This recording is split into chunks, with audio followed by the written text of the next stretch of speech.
Il y a des périodes où tout va très vite.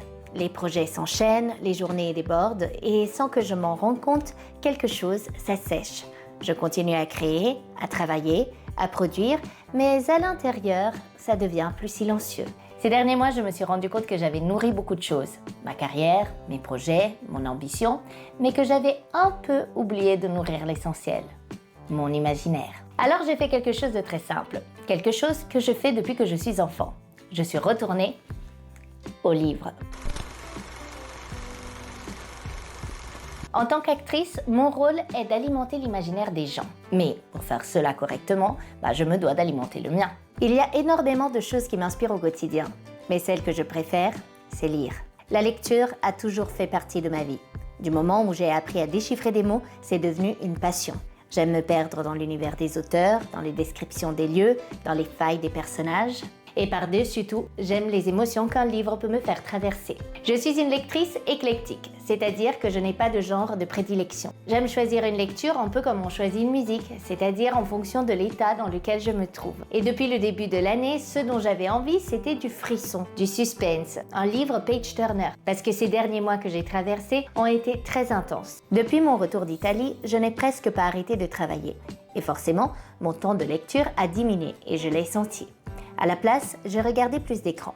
Beaucoup plus. Jusqu'à ce moment étrange où allumer la télé ou scroller sur mon téléphone me donnait presque la nausée. Alors, la solution était simple. Recommencer à lire. Ne serait-ce que quelques pages par jour. Et quoi de mieux qu'un thriller, qu'une enquête pour ne plus lâcher le roman? Voilà pourquoi c'est ce genre que j'ai privilégié depuis janvier. Et je dois dire que les 3 livres que j'ai lus m'ont vraiment beaucoup plu. Le premier, j'ai eu envie de le sortir de ma bibliothèque en Italie pendant les vacances de Noël. Ça faisait des années qu'il était là, à attendre. C'est une sacrée brique de 676 pages, mais le moment de l'ouvrir était enfin venu. Millennium, tome 1. Les hommes qui n'aimaient pas les femmes, de Stieg Larsson. Le début est extrêmement mystérieux. Un vieil homme reçoit chaque année depuis 43 ans, le jour de son anniversaire, un paquet anonyme avec à l'intérieur une petite fleur séchée dans un cadre. Et chaque année, il appelle immédiatement un commissaire à la retraite pour lui confirmer la réception. Rien que ça m'a happé. En parallèle, Michael Blomqvist, journaliste et fondateur du Millennium, vient d'être condamné pour diffamation contre le multimillionnaire Wennerström. Mais on sent tout de suite qu'il a été piégé. Pour protéger son journal d'un scandale qui pourrait le faire couler, il décide de s'éloigner de la ville et d'en laisser la gérance à son associé. À contre-cœur, pour gagner sa croûte et obtenir des informations cruciales pour incriminer Wennerström, il accepte un travail proposé par un magnat de l'industrie suédoise, Henrik Wanger. Officiellement, il doit écrire une biographie de la famille Wanger.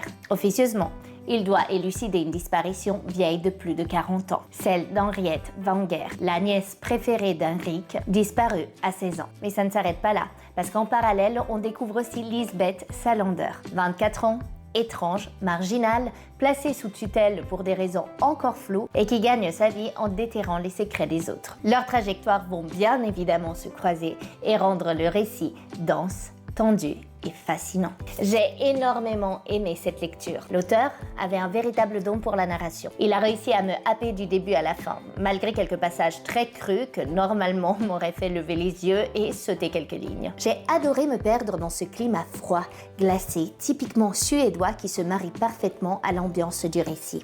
On sent le vent, l'isolement, le silence et j'avais l'impression d'y être. J'ai refermé le livre avec quelques questions sans réponse, ce qui est plutôt bon signe, puisqu'il s'agit du premier tome d'une trilogie. Et maintenant, le vrai dilemme. Est-ce que j'attends de rentrer en Italie pour acheter la suite en italien ou est-ce que je craque et je l'achète en France?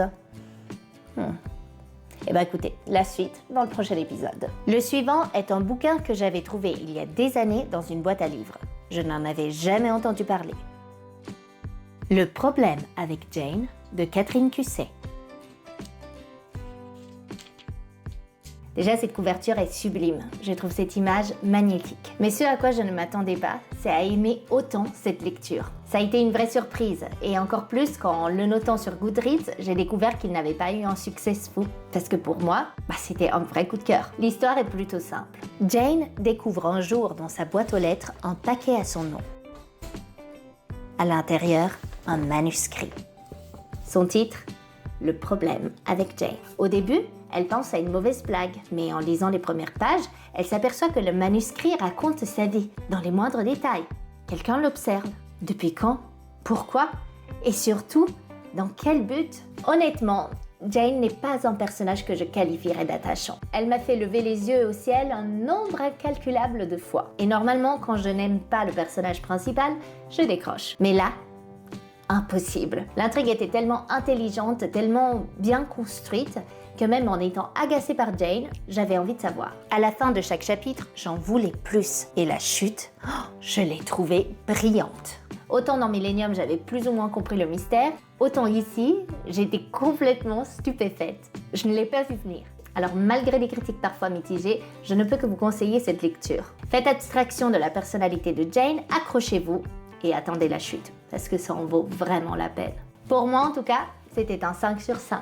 Puis le lendemain, je me suis retrouvée face au même éternel problème. Une bibliothèque pleine à craquer et rien qui me fasse envie. C'est fou, non? C'est exactement comme avec les vêtements.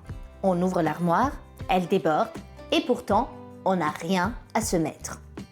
Il y a peut-être matière à faire une vidéo sur le sujet, vous ne trouvez pas?